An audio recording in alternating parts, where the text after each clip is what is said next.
Hi guys, welcome back to the channel.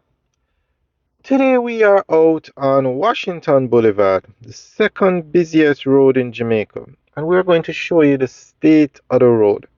Now look at this massive pothole taking up 2 lanes of the second busiest road in Jamaica.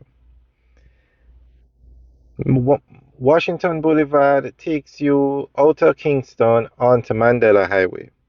And as you can see, it's 6 lanes, 3 in this direction, 3 in the other direction. One of the largest roads in Jamaica, one of the few 6 lane roads. Very busy road. But the state of this road is basically bad. This is what we would call a bad Jamaican road. And what's very surprising is that this road is so busy. Second busiest road in Jamaica. And this is the state of the road. Alright guys, enjoy the tour. We're going to show you the rest of Washington Boulevard. Let us know what you think.